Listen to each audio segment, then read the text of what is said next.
The Haryana poll dangle hots up. Rahul Gandhi launches a big attack on the BJP. सबसे ज्यादा कौन से देश के लोग आ रहे हैं? इंडिया में से तो हरियाणा के आ रहे हैं। सबसे ज्यादा हरियाणा, पंजाब। हरियाणा में से इतने ज्यादा क्यों आ रहे हैं? सालों में पिछले 10 सालों में कुछ बचा ही नहीं है सर। और एक महंगाई हो गई है। BJP brands Congress anti-Dalit.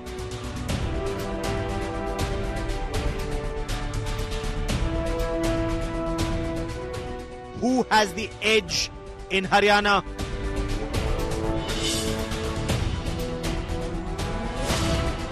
The state of war Haryana is our top focus on the news track. The assembly elections in Haryana are the first big political test of the Modi Sarkar after it came back to power with a reduced majority in the Lok Sabha elections. And the man who led Haryana for the large part of these 2 terms is Union Prime Minister Manohar Lal Khattar. Thank you very much, sir, for joining us on this broadcast. बहुत-बहुत शुक्रिया आपका। लोकसभा चुनाव के बाद हिंदी पट्टी में ये पहला बड़ा इम्तिहान है बीजेपी का।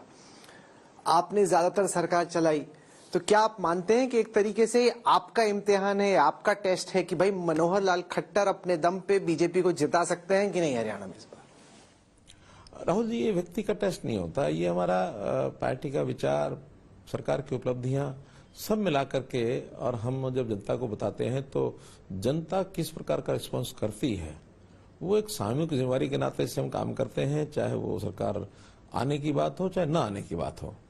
लेकिन इस बार कम से कम लोकसभा के समय से ज्यादा कॉन्फिडेंस ये हमारे अंदर है। पर क्यों? क्योंकि हुडा साहब आए आपसे पहले, उन्होंने बोला लोकसभा में हाफ, इस बार साफ। पिछली बार 10 आपकी लोकसभा सीट आई थी, इस बार केवल 5। आपको क्यों लग रहा है कि असेंबली इलेक्शन में लोकसभा से ज्यादा कॉन्फिडेंस? इसलिए कि देश का इतिहास उठा के देख लीजिए, लोकतंत्र का, चाहे प्रदेशों का और चाहे केंद्र का, लगभग 90 से 95% समय ऐसा होगा जब सरकारों का रिपीटिशन एक बार के बाद आई नहीं, ज्यादा एक 20-30% ऐसा है जब दोबारा आई। सिर्फ 8 से 10% चांस ऐसे मिलेंगे जब 2 बार से तीसरी बार कोई सरकार आई।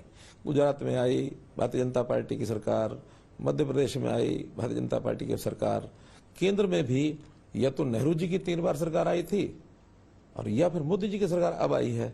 नेहरू जी के समय कोई कंपटीशन नहीं होता था, वन साइडेड था, कोई दूसरी पार्टी सामने थी नहीं, जनसंघ भी बिल्कुल एक बाल स्वरूप में थी, 2-3 सीटों से शुरू किया था, तो कोई स्वरूप उस समय किसी पार्टी का सत्ता हासिल करने का नहीं आया था। एक तरफा था, तो नेहरू जी जीत गए 3 बार, लेकिन चौथी बार उनको भी सत्ता नहीं मिली।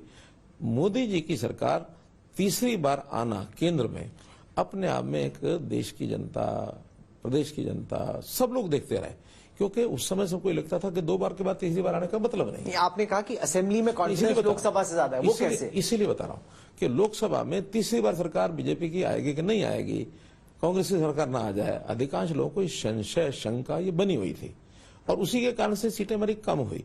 कोई केंद्र सरकार में काम कम किए, मोदी जी की लोकप्रियता कम हुई, ऐसा नहीं, लेकिन एक सहज स्वभाव मानस होता है जनता का कि बस 10 साल के बाद बदलना चाहिए।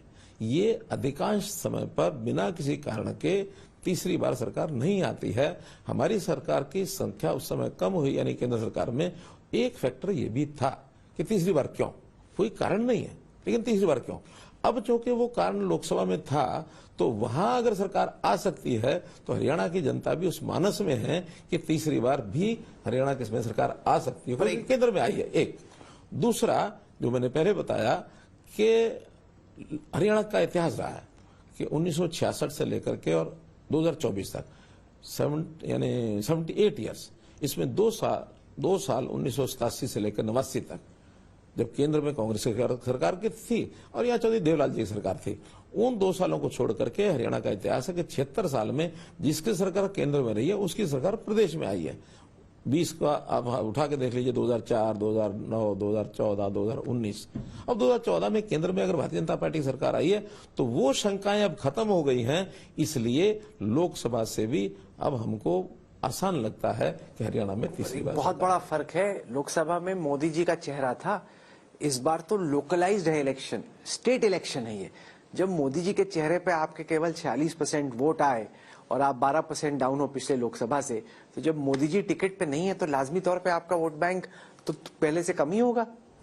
हमारे और कांग्रेस में एक अंतर है।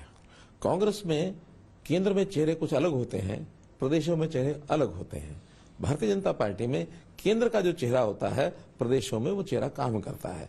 हरियाणा में कभी भी मैंने क्लेम नहीं किया कि मेरे चेहरे पर कभी चुनाव लड़ा जाएगा, और आज हमारे प्रदेश के मुख्यमंत्री भी कोई उतना बड़ा ये क्लेम नहीं करेंगे उनके चेहरे पर चुनाव लड़ा जाएगा। चुनाव आज भी केंद्रीय नेतृत्व हमारे नरेंद्र मोदी जी के नाम से है, भारतीय जनता पार्टी के नाम से है। यहाँ पार्टी की सरकार है, यहाँ पार्टी की विचारधारा, यहाँ सरकार की उपलब्धियां, केंद्र की उपलब्धियां, प्रदेश की उपलब्धियां सब मिलाकर के हम चुनाव लड़ते हैं। यहाँ ऐसा नहीं है यहाँ हुड्डा का बेटा, बापू बेटा की पार्टी, फिर उसके बाद तीसरा शैलजा, ये मुख्यमंत्री होंगे कि वो मुख्यमंत्री होंगे, लड़ेंगे, वो चुप करके घर बैठेंगी, प्रचार के लिए नहीं जाएंगी। आज भी उन्होंने जो मैंने सुना है कि अभी तो नहीं, मैं कांग्रेस में हूं, कांग्रेस में रहूंगी, चुनाव प्रचार के लिए हाँ 2-3 दिन बाद जाऊंगी। लेकिन जिस प्रकार से उनका एक वो प्रकटीकरण था कि 2-3 दिन बाद जाऊंगी, वो मैंने स्वयं देखा है, तो उनका मन आज भी पीड़ित है। सर, जब आप सीएम बने थे, मुझे नहीं मालूम कि आपको याद है कि नहीं, उसके फौरन बाद मैंने आपकी सीधी बात की थी। मालूम है मुझे। आपको काफी महीने लग गए समझते समझते कि सरकार चलानी कैसे है, क्योंकि आप फर्स्ट टाइम सीएम बने थे। स्वाभाविक है। आपको कभी ना कभी जब आप अपने आप से बात करते हैं या सोचते हैं, आपको ये लगता है कि जब तक आपकी पूरी कमांड बनी, स्टेट में आपने अपने आप को एक तरीके से स्थापित किया, तब तो पार्टी ने दूसरे सीएम को मौका दे दिया और आपको सेंटर पे लेके आ गए, दूसरे रोल में डाल दिया? नहीं, क्योंकि वो समय होता है शुरू में 4-6 महीने का। आखिर तो 9.5 साल मैंने मुख्यमंत्री के दायित्व के नाते काम किया है, तो 6 महीने निकाल भी दे जाए तो 9 साल हो जाते हैं। और 9 साल में भी हरियाणा के उस अनुभव का लाभ मुझे उत्तर होता चला गया। पहले टर्म में 5 साल में 3 बड़े संकट हरियाणा पर आए। रामपाल जी का संकट आया, फिर जाट आरक्षण का मुद्दा उठा, उसके बाद राम रहीम का विषय आया, और तीनों विषय ऐसे हैं बहुत कुछ सिखा गए। और अगर दूसरी टर्म की बात मैं करता हूं तो इसमें कोविड, हालांकि कोविड में कोई किसी व्यक्ति का या किसी पार्टी का या किसी के ऊपर दोष नहीं बढ़ा जा सकता, प्राकृतिक आपदा थी, सबने सबने मिल करके, और मैं इसमें विपक्ष को भी साथ लेके चलता था, हमारी विपक्ष साथ बैठकें भी होती थी, बहुत अच्छे तरीके से सारे देश भर में उसको हैंडल किया गया। बाद में ये जो जाट आरक्षण आया, जाट आरक्षण में भी किसान आंदोलन आया, तो किसान आंदोलन में भी हरियाणा में किसानों की समस्या बहुत ज्यादा हमने फील नहीं की है। हरियाणा की जनता पंजाब की ओर से ज्यादा उकसाया गया, और पंजाब के लोग जो है हमारे यहाँ धरने पर भी आकर बैठे, तो पंजाब के लोग आके बैठे। सर, पर अभी लोकसभा इलेक्शंस के लिए और विधानसभा चुनावों के लिए मैंने थोड़ा हरियाणा के ग्रामीण इलाकों में ट्रैवल किया। कई ऐसे गांव थे जहां किसानों ने बोल रखा है कि भाई बीजेपी के नेता यहाँ अलाउड नहीं है। कोई इक्का दुक्का, और उसका लाभ क्या होता है कि कुछ लोग, चंद लोग होते हैं जो अपने आप को दबंगई करके और अपना सिस्टम को चलाना चाहते हैं, दबंग प्रवृत्ति के होते हैं। लेकिन बहुत बड़ा एक वर्ग ऐसा है जो उसको पसंद नहीं करता है। ऐसे गांव, जहां गांव ये पहले भी आह्वान हुआ, उन गांव में भारतीय जनता पार्टी के लोग ज्यादा प्रभावी होकर के आते रहे हैं। आज भी जब इस प्रकार के कुछ गांव में, अब वो स्थिति नहीं है, लोकसभा में थोड़ा ज्यादा थी, लेकिन इस बार विधानसभा में स्थिति नहीं है।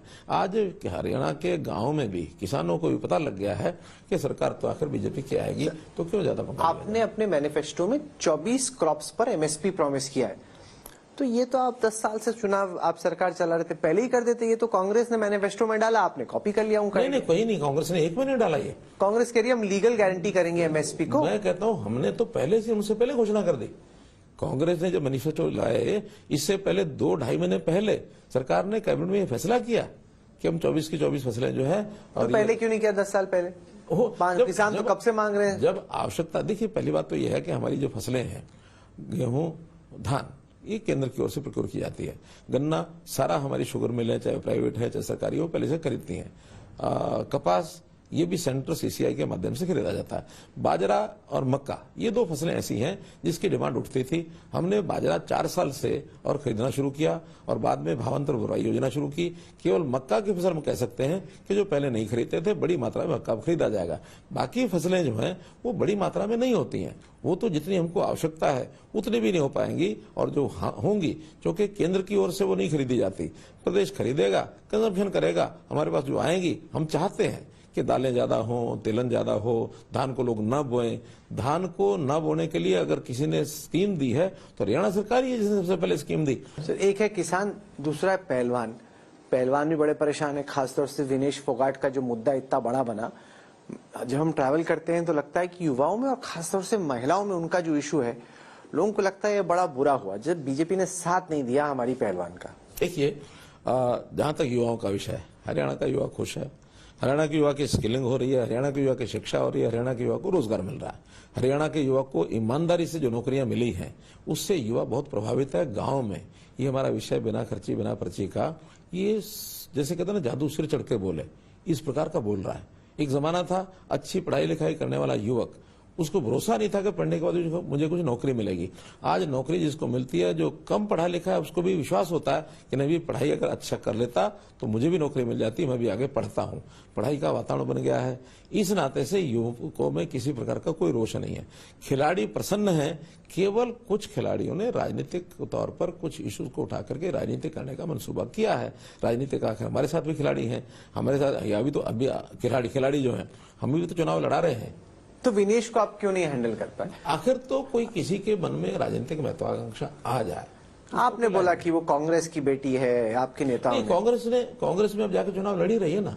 आखिर कांग्रेस उस सारे आंदोलन में जो खिलाड़ियों का उस समय हुआ, वो तो इसलिए क्योंकि आपकी पार्टी ने साथ नहीं दिया। नहीं, ऐसा नहीं है। बजरंग पुनिया जो है, इनकी मेरी अच्छी तरह बात होती थी, लेकिन नहीं, क्योंकि वो दूसरी तरफ कांग्रेस के नाते से आगे बढ़े हुए हैं लगातार। भी तुम्हारी परेशानियां क्या है, कठिनाइयां क्या है?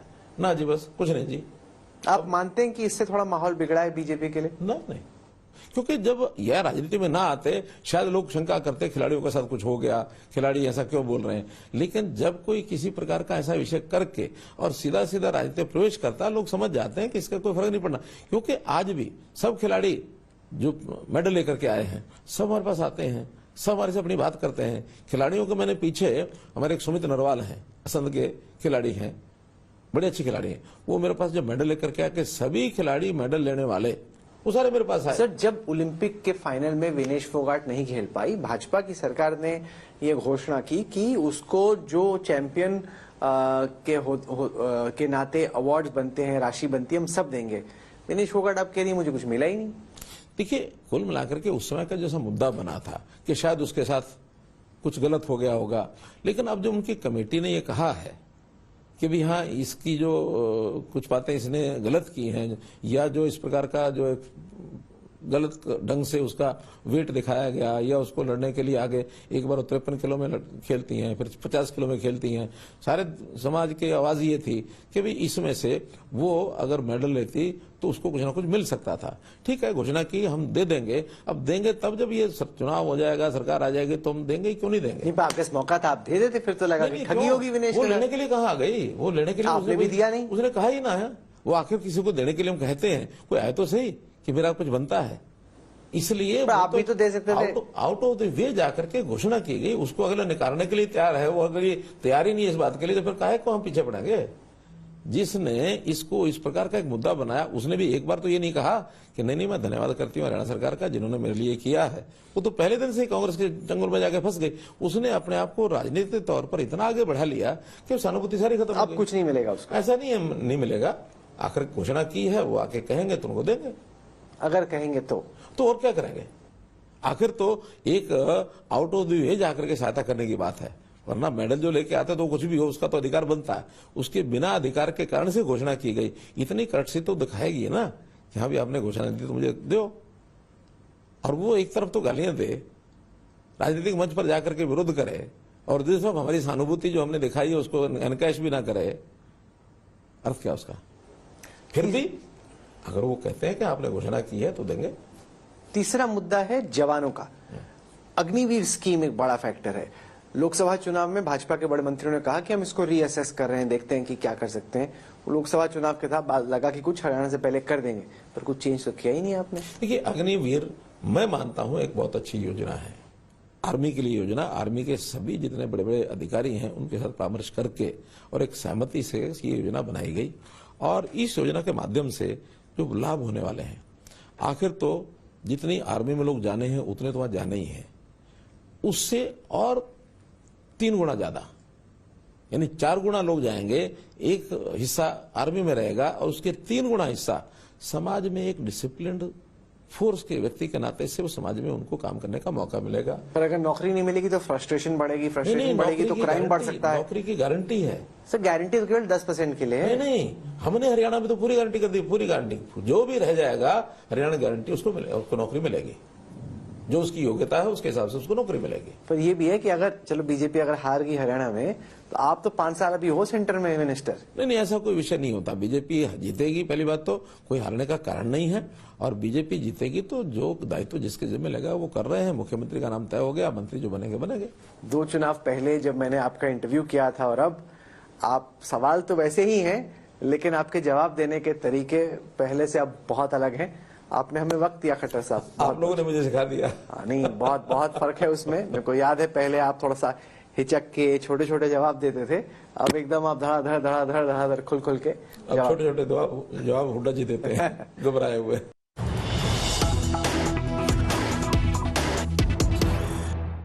We are joined now on India Today by the man widely tipped to be the next Chief Minister of Haryana if the Congress party comes to power on the 8th of October. Bhupinder Singh Hooda Sahab, welcome to India Today and thank you for taking out time. I want to try and understand your vision for the next 5 years of Haryana. If your party gets an opportunity to serve the people of the state again, how is the next term of the Hooda Sarkar likely to be different from what we've seen from you in 10 years? Congress government, and this is your perception, you are taking my name, but party would decide, MLAs would decide who is going to be the chief minister. But anyhow, I am in party. Today, Haryana is number 1 in unemployment. We have to do that. Law and order situation is worst. You see, even Social Progressive Index had declared Haryana is unsafe. This is the situation. So everybody is frustrated with this government. आपका plan क्या? अगर आपको फिर से मौका मिलता है, आपकी अगले 5 साल की, आपकी पार्टी की, आपकी व्यक्तिगत नहीं, 5 साल की सरकार आपकी पिछली 10 साल की सरकार से अलग कैसे हो? नहीं, अब जो हमारी पिछली उसमें 10 साल में तो इन्वेस्टमेंट लेके आए हम। 70% जापान की इन्वेस्टमेंट हरियाणा में थी। तो you have to bring investment, you have to give employment, you have to create opportunities for employment. The main problem is unemployment. See, एक पोस्ट निकलती है PN की, MA, PhD, thousands they apply for that. The employment is so acute. आप कैसे change करोगे? What is your solution to the employment issue? Solution ये है 2 लाख तो सरकारी नौकरी लगाएंगे हम, पक्की जो सैंक्शन पोस्ट ऑलरेडी वेकेंट है। पर आपके तो नेता बोल रहे हैं कि हर सीट पे 2-2 हजार होंगी, ऐसा बीजेपी बोल रही है कि एक बार फिर से करप्शन आ जाएगी गवर्नमेंट एम्प्लॉयमेंट में। नहीं, वो तो जो भी बोल रहे हैं उनका अपना व्यू होगा, लेकिन कांग्रेस के समय में सदा मेरिट पे नौकरी लगी है, मेरिट पे ही लगेंगी।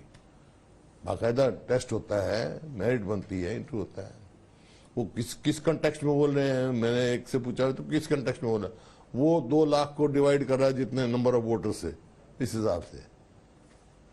पॉलिटिकल पंडित हरियाणा के कहते हैं कि इस चुनाव में कांग्रेस ही कांग्रेस की सबसे बड़ी दुश्मन है, कि आपकी पार्टी में इनफाइटिंग है और यही अगर आप रह गए पीछे तो यही एक बड़ी वजह रहेगी। नहीं, कोई इनफाइटिंग नहीं है, वो आप लोगों की परसेप्शन है।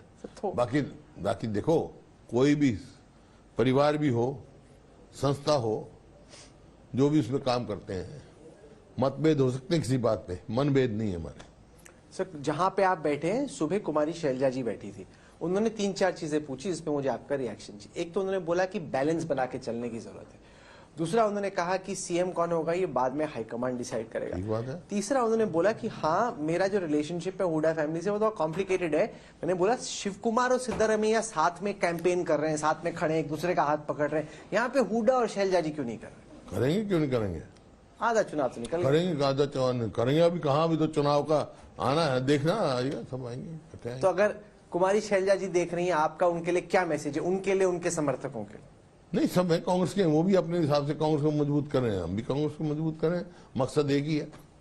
तो थोड़ा सा मन मुटाव क्यों लगता है? नहीं, कोई मन मुटाव नहीं, मेरा कोई मन मुटाव आपकी तरफ से नहीं है? नहीं, मेरा कोई मन मुटाव किसी से भी नहीं है। क्या आपको लगता है कि इससे थोड़ा सा दलित वोट डैमेज हो सकता है? नहीं, दलित कांग्रेस के साथ है, लोकसभा में तो आपने देख लिया, क्योंकि दलित की ही कांग्रेस जो है हितैषी है। ये जो आपके विरोधी चार्ज लगाते हैं आप पे कि आप हो बड़े पॉपुलर मैस लीडर, लेकिन आपकी जो पार्टी के और लीडर्स हैं आप उनको उभरने का चांस नहीं देते, इसको आप कैसे रिस्पॉन्ड करते नहीं, मैं किसी को नहीं रोकता, मैं तो सबको साथ लेने की कोशिश करता हूँ और लेता भी हूँ। अकेला आदमी कोई आगे नहीं जा सकता, अकेला आदमी कोई ऐसा नहीं है जा सकता, सबको टीम वर्क होता है भाई, कोई भी पार्टी हो उसमें टीम वर्क चलता है। पिछले 10 साल में आपने अपने क्या चेंज देखा है, पहले के सीएम में और आपकी आज की पर्सनालिटी में आपने अपने आप को कैसे चेंज किया है? क्या अलग है, नया क्या है, फ्रेश क्या है? मैं तो पहले भी यही था, जनता की सेवा करता था, जनता की आवाज उठाता था। जो भी जनता जहां साइन कर देती थी उन्होंने मेरे को किया, लोगों ने बनाया, चीफ मिनिस्टर बनाया, सेवा का मौका दिया, वहां किया, विपक्ष में बैठाया, विपक्ष की रोल अदा किया। जो ये प्रजातंत्र है, प्रजा जहां बैठा देगी वही रोल हमारे असाइन करेगी, वही करेंगे हम। जो रीजनल पार्टीज हैं, आईएनएलडी हो या जेजेपी हो, अब आम आदमी पार्टी भी आई है, क्या आपको लगता है कि इस चुनाव में वो कुछ डैमेज कर सकते हैं आपके प्रोस्पेक्ट्स को? नहीं, हम कांग्रेस पे कोई फर्क नहीं पड़ने वाला। आपका आम आदमी पार्टी से टाई अप क्योंकि क्यों नहीं हुआ? कांग्रेस में नहीं फर्क पड़ेगा। हरियाणा के लोग बड़े समझदार हैं, सीधा मुकाबला कांग्रेस का और बीजेपी का, अपनी वोट व्यस्त कोई करने वाला नहीं है। आम आदमी पार्टी से टाई अप क्यों नहीं हुआ आपका? नहीं, क्या वजह है? हमने प्रयास किया, नेगोशिएशन नहीं हुई। कहाँ फेल होगी? सीट्स, नंबर ऑफ सीट्स की नेगोशिएशन नहीं हुई। आपके लीडर आए थे, मेरे को उनसे हमारे को लगा कि भाई वो नहीं चाहते होंगे तो नहीं हुआ। आपके लीडर आए, वो कह रहे हैं आप जो एकदम हारी हुई सीटें थी वो उनको दे रहे थे, कोई कायदे की सीट नहीं दे रहे थे। नहीं, ऐसी कोई बात नहीं, जो वाजिब थी, जो बात थी उनके। आपका मन था उनसे टाइप करने का या आपका मन ही नहीं था? नहीं, बात हुई हमारी, नेगोशिएट हुई, बात हुई। ऐसा बना कि आपका मन ही नहीं है केजरीवाल से? नहीं, मेरे को क्या दिक्कत है। हमने कम्युनिस्ट पार्टी का कहा, कम्युनिस्ट पार्टी को दे दिए भाई, उन्होंने एक ही सीट मांगी, वो दे दी। जो अगर मतलब ये नेगोशिएशन फेल होगी तो नहीं होती, did not work, negotiation did not work. शायद हो सकता है उनके मन में नहीं होगा तो कोई बात नहीं। कई सारे जो आपके मैनिफेस्टो का आइडिया थे, बीजेपी भी सेम प्रॉमिस कर रही है, अब लगता ही नहीं कोई फर्क है जो आप प्रॉमिस। कॉपी पेस्ट नहीं, पर अगर बीजेपी सेम चीज कर देगी तो वोटर बोल देगा यार ये तो दोनों पार्टियां सेम ही चीज कर रही हैं। वो बात ये है, वोटर का विश्वास किसके ऊपर है, इनसे विश्वास उठ चुका है। आपको लगता है कि जाट अगर एक साथ हो जाता है, बीजेपी की स्ट्रेटेजी है कि नॉन जाट वोटर्स को एकजुट कर दो? पहले ये मिथ है, आप लोगों का मिथ क्रिएटेड है, ऐसा कोई नहीं है। 36 बरादरी है, कांग्रेस की तो सीधी सी नीति है, ना जात पे ना बात पे मोहर लगेगी हाथ पे। कांग्रेस में जात पात की पॉलिटिक्स नहीं करते भाई। एक बात बताओ, गांव में एक सड़क बनती है एक कास्ट के लिए बनेगी, स्कूल बनता है एक कास्ट के लिए बनता है, कोई इंडस्ट्री लगती है एक कास्ट की, ये मिथ है आपका। एक और जो आरोप लगता है वो ये कि आपका डेवलपमेंट रोहतक और रोहतक जज्जर बहुत ज्यादा फोकस था, कि जब हुड्डा की सरकार बनती है आप अपने इलाके को तो चमका देते हो, बाकी स्टेट का उतना फोकस नहीं करते। ये जो है ना गुमराह करने की बातें हैं। हाँ। इस सरकार ने तो कुछ किया नहीं। हमारे टाइम में, मैं शुरू करता हूँ, एजुकेशन देखो, एजुकेशन हुआ, हेल्थ हुआ, इंफ्रास्ट्रक्चर हुआ, यही चीज होती है डेवलपमेंट की, education. National institute of fashion technology Panchkula में लगा, देश का दूसरा नेशनल इंस्टीट्यूट ऑफ डिजाइन एक अहमदाबाद में है, वो कुरुक्षेत्र में बना। कल्पना मेडिकल कॉलेज करनाल में बना, और महिला यूनिवर्सिटी सोनीपत में बनी, मेडिकल कॉलेज सोनीपत में बना। राजीव गांधी एजुकेशन सिटी जो है उसमें बाहर की यूनिवर्सिटी आई हैं बहुत, SRMI है, IIT है, और डॉक्टर अंबेडकर लॉ यूनिवर्सिटी है, ठीक है। और फिर उससे आ जाओ, फरीदाबाद में मेडिकल कॉलेज बनाया। इसमें फरीदाबाद में एक YMCA के नाम से इंस्टीट्यूट था, उसको यूनिवर्सिटी का वो दिया। गुड़गांव में देश की पहली डिफेंस यूनिवर्सिटी के फाउंडेशन रखवाया डॉक्टर मनमोहन सिंह से। और रिवाड़ी में इंदिरा गांधी के नाम से यूनिवर्सिटी बनाई, सैनिक स्कूल बनाया। महेंद्रगढ़ में सेंट्रल यूनिवर्सिटी लेके आए। भिवानी में चौधरी बंसीलाल के नाम से यूनिवर्सिटी बनाई। हिसार से लाल लाजपत राय के नाम से एनिमल साइंसेज की यूनिवर्सिटी बनाई। सिरसा में चौधरी देवीलाल के नाम से 4 कमरों की यूनिवर्सिटी बनाई थी, उसको राष्ट्रीय स्तर पे लेके आए। झज्जर में एम्स आया, IIM आया रोहतक में, और आपका देखो ना जींद में चौरणबीर सिंह के नाम से यूनिवर्सिटी। कोई एरिया देखो आप, मेडिकल कॉलेज में हमारी सरकार आई उससे पहले 2005 से पहले, हरियाणा बनने से पहले भी एक ही मेडिकल कॉलेज था रोहतक में। हम 6 मेडिकल कॉलेज मैं बना के गया, हमारे संस्थाएं में बना। पहले इंजीनियरिंग कॉलेज के लिए भी हमारे बच्चे को या तो कर्नाटक जाना पड़ता था या महाराष्ट्र से जाना था। अब वो स्थिति नहीं है, एजुकेशन हब बना हुआ है। इंफ्रास्ट्रक्चर देख लो आप, 81 किलोमीटर मेट्रो लाइन हमने बिछाई, दिल्ली से बल्लभगढ़, दिल्ली से गुड़गांव, दिल्ली से बहादुरगढ़। इन्होंने एक पोल लगाया हो तो बता दो 10 साल में, एक पोल कब बढ़ाया हो तो। रेलवे लाइन 250 किलोमीटर बिछाई या मंजूर कराई, इनने 1 इंच मंजूर कराई हो या एक बताया हो। फिर हमने 4 थर्मल पावर प्लांट लगाए, हिसार में, यमुनानगर में, झज्जर में और फतेहाबाद में न्यूक्लियर पावर प्लांट लगाया इन्होंने। और सरप्लस छोड़ के गए थे बिजली, इन्होंने 1 यूनिट बनाई तो बता दो, 1 यूनिट ऐड की हो तो कोई भी कहीं भी देखो, इंफ्रास्ट्रक्चर देख लो, स्वास्थ्य देख लो, मेडिकल देखो, ये परिस्थिति कर दी आज। तो वहां चले जाओ अस्पताल में तो डॉक्टर नहीं, स्कूल में जाओ तो मास्टर नहीं, 5000 तो स्कूल बंद कर दिए इन्हें। तो ये एक जगह की डेवलपमेंट है।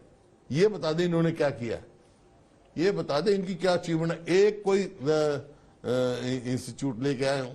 सर, आप हरियाणा के लोकल बीजेपी लीडर्स को तो बहुत अटैक करते हैं, लेकिन मोदी जी को ऐसे अटैक नहीं करते हैं आप, ऐसा क्या क्यों? मतलब मोदी को हरियाणा में नहीं, मैं बोल रहा हूँ कि मोदी जी से तो आप बच के अटैक करते हैं, मतलब जैसे जोर से दंगल करते हैं ना, वैसा आप मोदी जी से नहीं करते हैं। मेरा उनका क्या, मैं कोई इलेक्शन में डाउन था भाई, मेरा कोई वो नहीं। लेकिन जो पॉलिसीज पे जो भी है बीजेपी सब करते हैं, व्यक्तिगत तो मैं हरियाणा में भी नहीं करता। व्यक्तिगत मैं राजनीति नहीं करता, मैं ऐसे संस्कारों में नहीं पता। सर, वक्त खत्म हो रहा है। आपने बयान दिया कि ना टायर्ड ना रिटायर्ड। हाँ। आप 5 साल अगर मौका मिला और पार्टी ने डिसाइड किया तो आप 5 साल सीएम बनना चाहते हैं या आधे टर्म में आप दीपेंद्र हुड्डा को अपनी विरासत छोड़ना? नहीं आता है, मेरे को रिटायर करना चाहता नहीं, मैं आपसे पूछ रहा हूँ। दीपेंद्र हुड्डा का अपना वो है, उसका थोपा कोई नहीं जा सकता है, थोपना कोई नहीं है। मेरे को कोई थोपा मेरे पिताजी ने, वो तो 78 में रिटायर हो गए थे, ठीक है ना। बाद में 13 साल के बाद मैं पार्लियामेंट में आया। लेकिन हमारी कांग्रेस फैमिली है, जैसे हमारे को मेरे दादाजी ने कोई थोपा था मेरे पिताजी को? मेरे दादाजी बड़े लीडर थे, मेरे पिताजी में काबिलियत थी, उन लोगों ने अडॉप्ट किया। मैंने करीब, हालांकि सबसे पहला इलेक्शन मेरे सबसे बड़े भाई इलेक्शन लड़े थे, उन्होंने छोड़ दिया, लोगों ने मेरे साथ दिया, मेरे को मौका मिला। बाकी दीपेंद्र मेहनत करेगा तो उसकी है, और कोई आगे आएगा उसका है। अभी नहीं, मतलब बाद में जब भी होगा, जब मतलब थोपा। आपका प्लान नहीं है मिड टर्म ट्रांसफर? मेरा प्लान थोपने का नहीं है, किसी का भी। थोपना प्रजातंत्र में थोपा नहीं जाता। जो ये कहते हैं परिवारवाद होता है, जो थोपा जाए, जो लोगों की मर्जी के खिलाफ किया जाए। लोगों की मर्जी होगी तो जो आगे जाए, जिसको जाना हो जाएगा। अभी बड़ा आपका बिजी टाइम चल रहा है, इतनी कैंपेनिंग के बीच में आपने हुड्डा साहब हमारे वक्त निकाला, बहुत बहुत शुक्रिया आपका। धन्यवाद। हमारी शुभकामनाएं। धन्यवाद। Thank you so much. करीब 200 से ज्यादा गाने आपने गाए, और ज्यादातर जो गाने थे वो एंटी कांग्रेस थे। फिर आप उसी पार्टी में चले गए।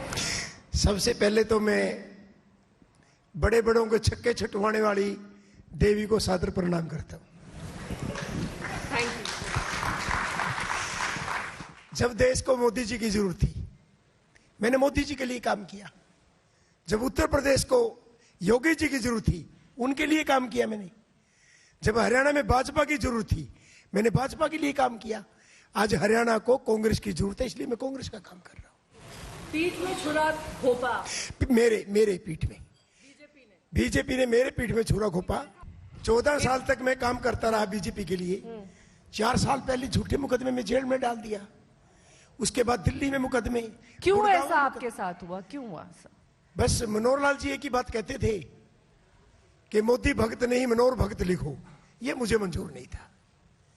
मैंने भ्रष्टाचार के मुद्दे उठाए, एक 1500 करोड़ का मुद्दा था, उठाया मैंने कि ये काम 500 करोड़ में हो सकता है। 1000 करोड़ के हम 1000 स्कूल मॉडर्न बना सकते हैं, तो नहीं माने। एक व्यक्ति की वजह से मनोहर लाल जी आपको पसंद नहीं है, यही आप कह रहे हैं ना? हाँ जी। उस व्यक्ति की वजह से आपने इतनी बड़ी दुश्मनी मोल ले ली। मैं चिल्लाता रहा, रोता रहा पूरी भाजपा के आगे। राष्ट्रीय अध्यक्ष जी के 2 साल तक चक्कर काटता रहा, उनसे पूछ लेना, कभी आए तो मंच पे। किसी ने नहीं मेरी सुनी। जब मैंने भाजपा को छोड़ा, 15 दिन का नोटिस दिया, मुझे लगा कि अब मेरी जरूरत नहीं है, इनके पास दूसरे कलाकार आ गए हैं, शायद उनसे इनका काम चल जाएगा। लेकिन रॉकी जी, जो व्यक्ति 200 से ज्यादा गाने किसी एक पार्टी के लिए गा रहा हो, अचानक किसी विरोधी पार्टी में चला जाए और उसके मंच पर प्रेस कॉन्फ्रेंस जिस दिन हो, उस दिन राहुल गांधी की तारीफ में गाना गाना पड़े, तो कैसे ये एकदम यू टर्न कैसे हो? मैंने तारीफ में अरे आपके तो सपने में भी बीजेपी वाले गाने आते होंगे ना। तारीफ में गीत नहीं गाया मैंने। माफी मांगी है मैंने। कैसे माफी मांगी? मैंने 200 गीत खिलाफ गाए। और मैंने बीजेपी वाले पता क्या बोलते थे, आप इसलिए स्टार हो कि आप मोदी जी के गीत गाते हो, योगी जी के गीत गाते हो। कभी आप राहुल गांधी जी के ऊपर गीत गाना या हुड्डा साहब पे, आपको पता लगा कितने लोग लाइक करते हैं? तो आए उतने लाइक्स और व्यूज। जब मैंने राहुल जी का गीत गाया ना, पूरी दुनिया ने सुना और पूरी दुनिया सुन रही है। मुझे माफ करना, ज्यादा पॉपुलर हुआ। मुझे माफ करना, मुझे माफ करना राहुल मेरे भाई।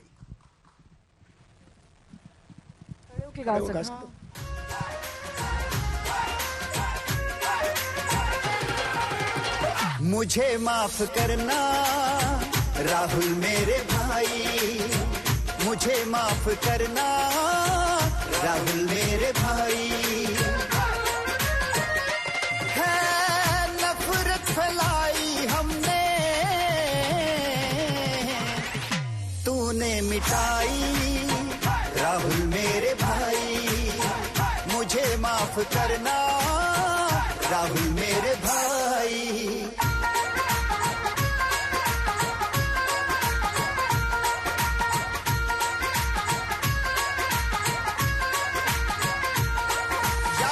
नफरत के बाजार में प्यार की दुकान है, नफरत छोड़ो भारत जोड़ो राहुल अभियान है। हाँ, नफरत के बाजार में प्यार की दुकान है, नफरत छोड़ो भारत जोड़ो राहुल अभियान है। हाँ जी, कायल हुआ इन बातों से, अकल मुझे आई राहुल मेरे भाई। मुझे माफ करना राहुल मेरे भाई।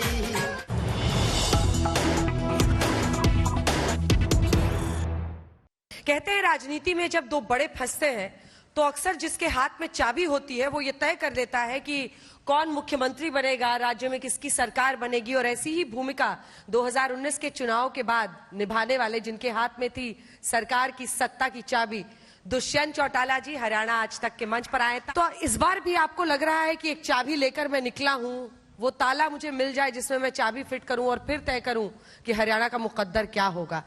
लेकिन इस बार स्थिति अलग मानी जा रही है, उस पर बाद में आएंगे। लेकिन चाबी, आपको कितना भरोसा है कि फिर से ताला पे सेट बैठेगा? शुरू हुआ है और पिछली बार भी जब अंत के 12 दिन थे, जब कोई सा चैनल हमारी एक भी सीट नहीं दिखाता था, हमने मेहनत नहीं छोड़ी और आखिरी के 5 दिन के परिणाम थे जिस मेहनत का निष्कर्ष हमारे 10 साथी जीत कर आए। और मैं इस सोच का हूं कि आज भी उसी सोच के साथ हम काम करते रहे। राजनीति के अंदर उतार चढ़ाव, बदलाव आखिरी क्षण तक होता रहता है और मुझे तो पूर्ण विश्वास है कि इस बार हमारे जो सहयोगी है चंद्रशेखर और मेरी जो जोड़ी है, वो ताला भी हमारा होगा, चाबी भी हमारा होगा। देखते हैं, अगर हमें किसी का हाथ या किसी का साथ चाहिए होगा तो जरूर विचार करेंगे। किसका हाथ लेंगे और किसका साथ, क्योंकि 19 में आपने भारतीय जनता पार्टी और कांग्रेस के खिलाफ चुनाव लड़ा। रात को 11 बजे आप अमित शाह से मिलते हैं और अगले दिन गठबंधन की सरकार बन जाती की घोषणा हो जाती है। इस बार किसके साथ जाएंगे? हिमांशु जी, ना तो पिछली बार ये सोचा था किसके साथ जाएंगे। प्रदेश को स्थिर सरकार मिले और स्थिर सरकार के साथ जननायक जनता पार्टी के जो वादे जनता को थे वो पूर्ण हो, इसके ऊपर जिसने हमें पहले सहमति दी और हमें स्थिरता दिखी, हम उसके साथ गए। मतलब बीजेपी के साथ जाएंगे? आपको बीजेपी के नंबर आते दिख रहे हैं? मतलब कांग्रेस की तरफ जाएंगे? मैं कहता हूं कौन मेरे पीछे आएगा वो किसको पता है। आज नीतीश कुमार जी 42 विधायकों के साथ आरजेडी में भी सरकार चला गए और बीजेपी के साथ भी। हरियाणा के नीतीश कुमार बनना चाहते हैं? नहीं, मैं तो उदाहरण दे रहा हूं। हरियाणा का नीतीश कुमार हरियाणा से राजनीति सीखकर बिहार गए थे। और नीतीश बाबू के आप अगर पॉलिटिक्स सीखिएगा तो आप फिर इधर से उधर ही होते रहिएगा। मैं इधर उधर होने की बात नहीं कर रहा, मैं अपने वादों को पूरा करने के लिए जो जनता को वादा हम करेंगे उसको संपूर्ण तौर पर पूरा किया जाए और कैडर को मजबूती दी जाए, इस सोच के साथ हमने काम किया और आगे भी करेंगे। दुष्यंत जी देखिए, 2019 में आप एक नई उम्मीद की तरह आए थे लोगों के लिए, क्योंकि आपको 15% के आसपास वोट मिला, 10 सीटें आपकी आई। लेकिन वो चुनाव है और ये चुनाव है, आपके 7 विधायक चल गए, आपकी मां नैना जी के अलावा एक जुलाना वाले विधायक आपके साथ बचे, बाकी सारे के सारे सातों आपको छोड़ के चले गए। और दूसरी तरफ अगर देखिए, मतलब जो स्थिति आपकी है, 6 महीने पहले आप सरकार से कालीन खींच देते हैं और आप चुनाव में जाते हैं पाक साफ होकर, 4.5 साल तक सत्ता की मलाई चखने के बाद किसने कहा है? आपकी क्रेडिबिलिटी कहां? क्रेडिबिलिटी की बात क्या मैंने धोखा दिया किसी को? आप पॉलिटिशियन की क्रेडिबिलिटी की बात करते हैं। 10 साल मुझे इलेक्ट्रल पॉलिटिक्स में हो गए, मैं 5 साल मेंबर ऑफ पार्लियामेंट रहा, किसान की बात आई, ट्रैक्टर लेके पार्लियामेंट में घुसा, आप लोगों ने कवर किया है। क्या मैंने हरियाणा प्रदेश के किसान को 2 दिन में उसकी फसल का पूरा पैसा खाते में नहीं दिलवाया? कोई और राज्य बताइए आप, 14 फसलें एमएसपी पर नहीं दिलाई। मेरी क्रेडिबिलिटी को क्वेश्चन ना कीजिए। एज ए अलाय पार्टनर क्या मैं बीजेपी के साथ बुरे वक्त में अच्छे वक्त में 4.5 साल नहीं खड़ा रहा? I am a credible person and we are a credible organisation. हाँ, आप ये कहिए उनके साथ खड़ा रहा, मैं मानता हूं मेरी गलती थी, किसान आंदोलन में मुझे इस्तीफा दे देना चाहिए था, जन भावनाएं थी राजनीति के अंदर। अब समझ आया, मैं तो 36 साल का हूं, 76 का आऊंगा, जब फैसले लेने में शायद मैं और अच्छे तरीके से जल्दी में लूंगा। अगर मैं किसान आंदोलन में छोड़ देता, खट्टर साहब तो सीएम चलते, मेरे साथ उस समय भाग जाते, जेजेपी का सिंबल भी बीजेपी ले जाती, जैसे आपने देखा किस तरह से इनने पटके बनाए। अगर अनूप धानक जैसा विधायक जा सकता है, जिसको हमने 2 बार विधायक बनाया, सरकार में मंत्री बनाया, अगर वो जा सकता है, तो फिर पॉलिटिकल क्रेडिबिलिटी का क्वेश्चन मार्क मेरे पे नहीं है। आप सबसे बड़ा क्वेश्चन मार्क तो इन राष्ट्रीय पार्टियों की क्रेडिबिलिटी पे लगाइए। और मैं इतना विश्वास जरूर रखता हूं कि आज जिस परिस्थिति में हम संघर्ष कर रहे हैं, ये समय ऐसा हमने कोई पहली बार नहीं देखा। चौधरी देवीलाल जी की 82 में बनी बनाई सरकार भजनलाल लेकर भाग गए थे, चौधरी देवीलाल जी क्या रुके? महम कांड के बाद जब 91 से 93 का दौर आया, क्या चौटाला साहब रुके थे? नहीं रुके थे। हमारे परिवार ने तो हर तरह की हीट भी झेली है और हर तरह का संघर्ष भी किया है, और आगे भी आप कवर करते रहिएगा, मैं आपको इससे ज्यादा मेहनत कर। और आज तो मैं ये बोलता हूं कि मेरे सहयोगी के साथ लड़ रहा हूं। हमारा टारगेट ये रहेगा, केवल मात्र हरियाणा नहीं, हम राजस्थान में भी गए, 19 सीटों पर लड़े, वोट शेयर कुछ आया हो, आज 19 सीटों पर पार्टी के कार्यकर्ता तो हम खड़े कर पाए। पार्टी के एक्सपेंशन, पार्टी की मजबूती के लिए काम करना हमारा टारगेट है और हम करते रहेंगे। लेकिन पहलवान आंदोलन में के वक्त भी आपने इस्तीफा नहीं दिया। जवान, किसान, पहलवान, अगर सबसे बड़ा मुद्दा हरियाणा में बन रहा है, तो लोग ये भी पूछ रहे हैं। अब दीपेंद्र हुड्डा आपकी सीट पर गए, वो कह रहे हैं कि आप उचाना कला सीट भी आपके लिए मुश्किल होगी। अब दोनों तरफ से अब आप पर अटैक हो रहा है, क्योंकि आपकी 10 सीट पिछली बार निर्णायक रही। उनको लग रहा है अगर फिर चाबी वाला एक्टिव हो गया, चाबी आपका चुनाव चिन्ह है, तो अंजना जी, मैं दीपेंद्र की तरह तो नहीं हूं, जिसके पिता ने पूरी कांग्रेस का सत्यानाश कर दिया कि बेटा पार्लियामेंट में राज्यसभा में पहुंचे। पिछले 10 साल में 12 राज्यसभा के चुनाव हुए, कांग्रेस 1 जीती, वो दीपेंद्र हुड्डा की। ऐसा क्या हो गया कि अजय माखन हार गए? ऐसा क्या हो गया कि कांग्रेस की राष्ट्रीय अध्यक्ष के आदेश बाद भी आर के आनंद चुनाव हार गए, शाही बदल गई, इस बार 1 वोट कैंसिल हो गया? तो मुझे वो गणित राजनीति का नहीं आता कि पुत्र मोह में बाप ने सारी कांग्रेस को खत्म कर दिया। और क्या आज हालात कुमारी शैलजा के हैं, किस तरह की टिप्पणी कांग्रेस की रैलियों में उनके लिए करी जाती है। मुझे नहीं लगता कि उस संगठन के अंदर आज को सोचा। और केवल मात्र कुमारी शैलजा ही नहीं, अभी वीरेंद्र सिंह जी ने, आप उचाना की बात कर रहे हैं, क्या महिलाओं के लिए शब्द यूज करे हैं कि भांज हो जाती है। जेपी क्या कहता है कि पाउडर लिपस्टिक लगा के आती है। आप लोग ये चीज तो नहीं लेकर चल रहे कि कांग्रेस के अंदर महिलाओं के प्रति सोच विचार क्या है। और तो और कांग्रेसियों की सोच, जिनको ये भूपेंद्र दीपेंद्र ने, बाबू बेटू ने टिकट दिलाई है, आप इनकी सोच देखिए। गोगी इनका एमएलए है असम से, क्या बोलता है? पहले मेरा घर भरूंगा, फिर परिवार का भरूंगा, फिर औरों का भरूंगा। ऑन रिकॉर्ड है। कुणाल बादू जो भूपेंद्र हुड्डा का दामाद है, डॉटर मैरिड है, आज झज्जर में क्या बोलता है कि हाँ कांग्रेस का शासन आ रहा है, रोहतक और झज्जर की सरकार बन रही है। इसका मतलब तो 20 जिले इस प्रदेश के पहले की तरह अछूते रहेंगे। डेवलपमेंट फोकस तो 2 ही जगह रहेगा। जहां पहलवान की बात करते हैं, पहलवान आंदोलन में मेरे इस्तीफे का औचित्य ही नहीं बनता। पहलवानों का आंदोलन दिल्ली पुलिस ने टैकल किया। पहलवान जिस फेडरेशन के विरुद्ध लड़ रही थी वो फेडरेशन हरियाणा में रजिस्टर्ड नहीं है, wrestling federation of India Delhi में रजिस्टर्ड है। और जिस अध्यक्ष के विरुद्ध लड़ रही थी वो बीजेपी का बिहार के बॉर्डर की जो सीट पड़ती है वहां का सांसद है। यूपी। और उस समय भी मैंने कहा था कि there should be a fair investigation.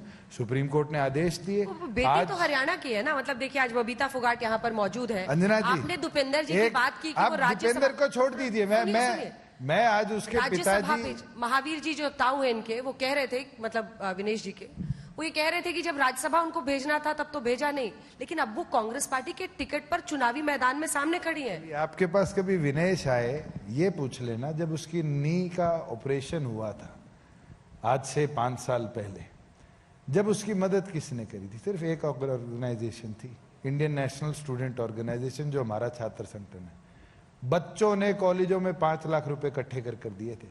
उस टाइम दीपेंद्र कहां था? मैं तो सिर्फ पूछना चाहता हूं, आज जो लोग आए हैं आगे, पॉलिटिक्स में सबको आना चाहिए। पॉलिटिकल दंगल अलग है, राजनीति का दंगल अलग है। वहां 1 to 1 लड़ाई होती है। यहां 2 लाख वोटर के सामने जाकर उनका विश्वास जीतने की लड़ाई होती है। बहुत अंतर होता है। दुष्यंत जी, आप अभी दीपेंद्र हुड्डा पे, भूपेंद्र हुड्डा पे आरोप लगा रहे थे कि उन्होंने पूरी कांग्रेस हरियाणा में साफ कर दी। यही आरोप तो आपके चाचा और दादा लगा रहे हैं कि आपने चौधरी देवीलाल की बनाई पार्टी को साफ कर दिया, तोड़ दिया। हिमांशु जी, किसी व्यक्ति ने मेरे से, आप ही के चैनल के, आज से 15 दिन पहले यही सवाल पूछा था, और मैंने जब कहा था कि Abhay Singh Chautala is a non serious politician, मैंने पार्टी नहीं छोड़ी। अगर इंडियन नेशनल लोकदल के पास कोई एविडेंस है कि दुष्यंत चौटाला रेजिग्नेशन लेटर देकर गया, कह रहे तोड़ दिया आपने। सुनो तो सही, मेरे को पार्टी से निष्कासित किया गया। उस समय के स्टेट प्रेसिडेंट, जो आज कांग्रेस का थानेसर से कैंडिडेट है, अशोक अरोड़ा ने, उसके बाद दिग्विजय सिंह को किया गया, उसके बाद चौधरी ओम प्रकाश चौटाला के सिग्नेचर बिना डॉक्टर अजय सिंह चौटाला को निष्कासित किया गया पार्टी से। 2 दिन बाद तिहाड़ जाके वहां साइन करा के लाए गए। उसके बाद भी डॉक्टर अजय सिंह चौटाला जी ने ये नहीं कहा कि I want to claim myself as a leader of INLD। उनने मीटिंग करी, 17 नवंबर तारीख थी 2018 की, और ये कहा कि नए झंडे डंडे के साथ शुरुआत करेंगे। अरे हमने कहां तोड़ दी? हमने तो नया झंडा, नया डंडा, चाबी का चुनाव चिन्ह भी नहीं था। आपको हैरानी होगी, लोकसभा में गए तो चप्पल का चुनाव चिन्ह था, हाथ में चप्पल लेके चला करते थे और खुशी के साथ चला करते थे। सहयोग है या प्रयोग है कि चाबी का चुनाव चिन्ह आपको मिला और चाबी की भूमिका में आप हरियाणा में रहे? मैं तो मानता हूं बहुत अच्छा चुनाव चिन्ह मिला। और ये चाबी, आज तो हरियाणा की आप चर्चा करते हो, हम इतनी मेहनत करेंगे देश की चाबी बनेगी।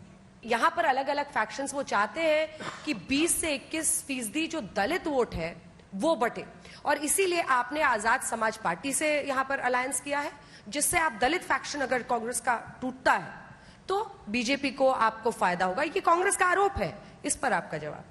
2 महीने पहले सारे मेरे को जाट कहते थे, अब आजाद आ गया तो हमें दलित जोड़ दिया जाता है। आप ये क्यों नहीं देखते कि हम दोनों 36 साल के हैं? आप युवा क्यों नहीं सोचते? आज 55% वोटर हरियाणा का यूथ है। क्या उनको विजन नहीं मिल रहा? क्या आपने अभी तक हमारा मैनिफेस्टो पढ़ा है कि सिर्फ हमने जाट या SC की बात करी है या किसान या SC की बात करी है? आप आने तो दीजिए मैनिफेस्टो। अभी तो आपने जारी नहीं किया क्योंकि कांग्रेस बीजेपी अपना मैनिफेस्टो जारी कर गई। आप करेंगे तभी तो पढ़ेंगे सर। तो दोनों पार्टीज का कॉमन मैनिफेस्टो ही होगा। अगर पार्टनर्स हैं, 70-20 पे हम चुनाव लड़ रहे हैं, तो दोनों फैसला तो इकट्ठा ही करेंगे। तो इस आरोप में दम बिल्कुल नहीं है कि आपने अमित शाह जो बार बार आरोप लगता है कि गृह मंत्री के साथ ये स्ट्रैटेजी बनी और फिर उसके तहत आप लोग चुनाव में अलग अलग आपको पता भी है मैं लास्ट गृह मंत्री से मिला कब हूं? आप बताएंगे? कभी उनका फरीदाबाद एक प्रोग्राम था जनवरी में। मुझे पॉलिटिकल स्टेज शेयर करना उनके साथ जब मिला था, और उसके बाद सेकंड जो मीटिंग हुई वो जिस दिन खट्टर साहब की कुर्सी गई उससे 2 दिन पहले, रात को 11 बजे के करीब आप मिलने, रात को 2 बजे। हाँ। और उस समय सीट शेयरिंग के ऊपर हमारी सहमति नहीं बनी, तो हमने एक फैसला किया कि हम एक भी सीट नहीं लड़ते, आप 5100 रुपये बुढ़ापा पेंशन कर दीजिए। बीजेपी उसमें असहमत थी, और उस दिन हमने फैसला कर लिया था कि कोई नई गवर्नमेंट जो फॉर्म होगी हम उसका हिस्सा नहीं बनेंगे। को जनता को कन्विंस करना है कि आप फिक्स्ड मैच नहीं खेल रहे हैं, कि आपने उस समय जब आप सरकार से अलग हुए, या जो भी आप बता रहे हैं कि उन्होंने किया, जो भी किया, आपको पता था कि अब सरकार चलेगी, चुनाव तक तो 6 महीने ही बचे थे। सुनिए, फिक्स्ड मैच नहीं खेल रहे हैं, कि कांग्रेस का आरोप। आप आरोप लगाते फिक्स मैच की। आप मेरा एक कैंडिडेट बता दीजिए जो स्ट्रेटेजिकली बीजेपी की मदद कर रहा हो, एक बता दीजिए। अब तो हमारे, क्योंकि कईयों के नॉमिनेशन कैंसिल हो गए, कईयों का विड्रॉल हो गया, उसके बावजूद भी आज मैं आपके मंच पर कहता हूं, एक कैंडिडेट बता दीजिए जो ये हो कि भाई हाँ, ये जो वोट शेयर लेगा वो वोट शेयर किसी दूसरी पार्टी, कोई पॉलिटिकल पार्टी दूसरे की मदद नहीं करती। हर पार्टी चाहे वो 5000 वोट ले, चाहे वो 50,000 वोट ले, अपने कैडर के लिए लेती है। कुमारी शैलजा जी आज मंच पर यहाँ आई थी, और वो भी 28 साल में पहली बार चुनाव जीती थी। मनोहर लाल जी उनको ऑफर दे रहे हैं कि वहां से नाराजगी है तो आप इधर आ जाइए। आपको क्या लगता है, क्या कुमारी शैलजा की महत्वाकांक्षाएं सही है? क्योंकि वो सीएम के लिए दावेदार अपने आप को मानती हैं। बनना चाहिए किसी पार्टी में, किसको रोक किसको है? भूपेंद्र हुड्डा कैसे बने थे इतिहास पता है आपको? पूरा चुनाव तो भजनलाल जी ने लड़ा था, और चुनाव भजनलाल जी के नेतृत्व में लड़कर, और क्योंकि ये पार्टी प्रेसिडेंट थे इनका नेतृत्व चुन लिया गया। और उस समय भजनलाल जी नाराज हो गए, 2 बेटे थे कुलदीप, उन्हें हजका बना ली, और चंद्रमोहन जो डिप्टी सीएम बन गए। उससे पहले का इतिहास पता हो तो बंसीलाल जी मुख्यमंत्री थे और भजनलाल जी उनकी सरकार लेकर भाग गए थे। उससे पहले पंडित भगवत दयाल शर्मा थे, बंसीलाल जी उनकी सरकार लेकर मुख्यमंत्री बन गए थे। ये तो कांग्रेस का कल्चर रहा है, और ये सूत आएगी शैलजा जी की, आज नहीं तो कल आ जाएगी। आप कह रहे हैं युवाओं को मौका आप देते हैं, फिर वो आपका साथ छोड़ के दूसरी तरफ क्यों चले जाते हैं? चुनते कैसे हैं आप? चुनते कैसे? हिमांशु जी 4.5 साल आपके साथ आप मेरी तक क्यों सीमित रहते हैं? चौधरी देवीलाल जी के 9 रत्न कहलाते थे। चौधरी देवीलाल जी ने 2001 में अंतिम सांस लिया, एक चौधरी धीरपाल जी बचे, 8 बाज गए। चौटाला साहब का सेकंड इन कमांड उनकी गवर्नमेंट में finance minister professor Sampat Singh थे, वो नहीं छोड़ के चले गए। भाज क्यों जाते हैं ये तो बता दो ना। अरे रीजनल पार्टी में तो चलता रहता है। मुलायम सिंह जी के कितने साथी आज अखिलेश जी के साथ है बताइए? मेरे को याद है चंद्रबाबू नायडू दिल्ली के आंध्रा भवन के अंदर धरने पर बैठे थे, उस समय की टीडीपी का आज एक भी दिल्ली में नहीं है। पर पार्ट ऑफ लीडरशिप क्वालिटीज ये होता है कि आप कैसे अपनी पार्टी को इकट्ठा कर पाएंगे, तो इस पर आप किस तरह से आगे बढ़ने की सोच रहे हैं? और दूसरा, आप चुनते कैसे हैं? मतलब ये सातों चले गए आपके पिछली बार वाले, मेरा वो टेस्ट, पोटली साफ हो गई सर। आप मेरा वो टेस्ट ले रहे हैं जैसे मैं 70 साल का हूँ। अरे पार्टी 6 साल की है, अप एंड डाउन तो आएंगे, कौन सी पार्टी पैक होगी? अच्छा, कैसे चुनते हैं आप? उम्मीदवार चुनने की आपकी स्ट्रैटेजी क्या है? कैसे? आपने कहा 28-29 साल के लोग। देखिए, आपको देखना पड़ेगा एरिया के अंदर क्या बड़े गांव कौन सा है, हाँ। मेजर कम्युनिटी कौन सी, जाति समीकरण। उसके बाद आप जैसे हरियाणा के अंदर ना छोटे छोटे वो है 6 गांव का, 10 गांव का, 12 गांव का एरिया स्पेसिफिक है। फिर जैसे भवानी खेड़ा ले लूँ मैं, तो भवानी खेड़ा में इस बार खरक कलिंगा गांव से एक कैंडिडेट है हमारी, और खरक कलिंगा में 16,000 वोट है, मेजोरिटी राजपूत डोमिनेटेड है, मगर SC सीट है। और खरक कलिंगा एक हो जाता है, चल पड़ता है, तो पिछली बार बिशंबर वाल्मीकि को 2 बार जिताया ही है बीजेपी के कैंडिडेट को, और ये इतिहास रहा है भिवानी खेड़े का। खरक कलिंगा इकट्ठा हो गया और बदलाव लिया, और मुझे तो उम्मीद है इस बार इकट्ठा होगा। मनोहर लाल जी अच्छे सीएम थे या सैनी साहब है? सैनी साहब ने तो बेचारे ने मुख्यमंत्रीशिप देखी नहीं। मुझे तो याद है पहली कैबिनेट के बाद प्रेस कॉन्फ्रेंस में आए, कहते मैं 74 दिन का मुख्यमंत्री हूँ। वो इलेक्शन कमीशन ने 74 भी 54 दिन कर दी। और 54 डेज में वो व्यक्ति अपने करे हुए एक फैसले को नहीं गिना सकता। जो ये कहते हैं ना अग्निवीर हम ले आए, अग्निवीर भी हमारे जब हम गवर्नमेंट में थे, मुझे याद है मैं राजनाथ सिंह जी से मिलके आया, उनसे हमने रिक्वेस्ट करी कि आप इसमें बेनिफिट्स बढ़ाइए, दिल्ली में इनको सेंट्रल गवर्नमेंट के जॉब्स में डालिए। तब आके हरियाणा कैबिनेट में हमने इसका प्रपोजल डाला था कि 10% रिजर्वेशन हो। तो सैनी साहब को तो शायद वो मौका ही नहीं मिला। मैं तो कहता हूं पंजाब में चन्नी को ज्यादा अवसर मिला होगा काम करने का, इनको तो वो अवसर ये तो चुनाव में ही बीत गए। आप खुद उठाकर देखो कि इनने 2 महीने पोस्ट लोकसभा टिल इलेक्शन जो इनको मिले, इनने शायद 18-19 तो अपने खुद के सम्मान समारोह कराए हैं। तो एंटी इनकम्बेंसी फाइट करने की अच्छी स्ट्रैटेजी है कि नहीं है? ये आसान है ना, सीएम बदलो चुनाव जीतो। आसान है नहीं है, ये तो हमारे कहावत है, सिर के बाल है नाई काटेगा जोड़ी में मिलेंगे। ये तो अब समय सारा 12 दिन का रह गया, 12 दिन के बाद आपको पता चलेगा कि कहाँ बीजेपी थी और कहाँ ले आए। हरियाणा में तो बीजेपी से अगर ये 41 से और करते करते करते करते 20 से नीचे आ गए तो फिर आप क्या कहोगे, सैनी सबसे बड़ा दोषी है या मनोहर लाल जी दोषी थे? सरकार से अलग होकर अलग चुनाव लड़ने के बाद आज दुष्यंत चौटाला देश के प्रधानमंत्री नरेंद्र मोदी पर क्या सोच रखते हैं?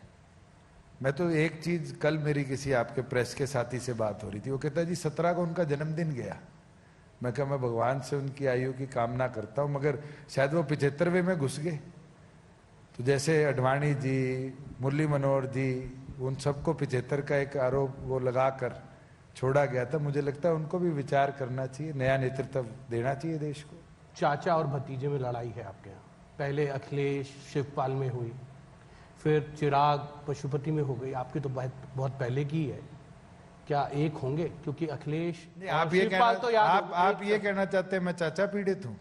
नहीं, मैं तो ये कह रहा हूँ कि आप पीड़ित हैं या नहीं है। नहीं, मेरी उनसे चाचा पीड़ित, मेरी उनसे कोई पर्सनल लड़ाई नहीं तो है। वो भतीजा पीड़ित है, वो हो सकते हैं, मेरी उनसे कोई पर्सनल जमीन जायदाद की लड़ाई नहीं है। पॉलिटिकल लड़ाई हो सकती है, पॉलिटिकल लड़ाई मैदान में वोटों से लड़ी जाती है। मेरे सामान्य है, मेरे से बड़े हैं, मैंने कभी उनका अनादर नहीं किया। एक होंगे आप, एक साथ आ सकते हैं। अरे चुनाव लड़ रहे हैं आमने सामने, आप एक होने की भविष्य में आपने खुद ही कहा कि हम हरियाणा क्या पूरे देश में एक दिन हमारी चाबी चलेगी, तो आप ऑर्गेनिकली किसकी तरफ ज्यादा झुकाव महसूस करते हैं? अपनी सोच, अपनी आइडियोलॉजी, अपने युवा नेतृत्व की नजर में आप किस तरफ आपको लगता है कि आपके लिए जाना ज्यादा आसान होगा? डिप्लोमेटिक आंसर मत दीजिएगा। किस तरफ? कमल या हाथ? किसी के हाथ में चाबी जाएगी या कमल? क्यों सोचे कोई पार्टी इन दोनों के बारे में? आपने कहा चाबी बनूंगा। अरे कमल जब दिया था तब भी हमारे साथ था। आपको शायद इतिहास नहीं पता, जब 2 सीटें आई थी, जब चौधरी देवीलाल जी के साथ चलते थे। ये तो आज कमल इतना बड़ा आपको दिखने लग गया, नहीं तो हरियाणा में 29 सीट पे कमल लड़ा था और चश्मा लड़ी थी 71 पे, 61 पे। ये तो समय है। अकाली दल के जूनियर पार्टनर ही तो थे, जेडीयू के जूनियर पार्टनर ही तो थे। हुड्डा जी का साथ देने में कोई दिक्कत नहीं है। मैं उस व्यक्ति के बारे में नहीं सोच सकता जिसने इस प्रदेश को लूट खाने का काम किया। चलिए, दिल में क्या है मुझे नहीं लगता आप इस मंच से बताएंगे, कम से कम चुनाव तक तो नहीं बताएंगे। 8 अक्टूबर को जरूर आज तक को इंटरव्यू दीजिएगा और अपने दिल का रुख बताइएगा कि चाबी किधर के लिए डोलेगी। बहुत बहुत धन्यवाद आपका दुष्यंत चौटाला जी, आप मंच पर आए और पंचायत तालियों के साथ आपका बहुत बहुत अभिनंदन।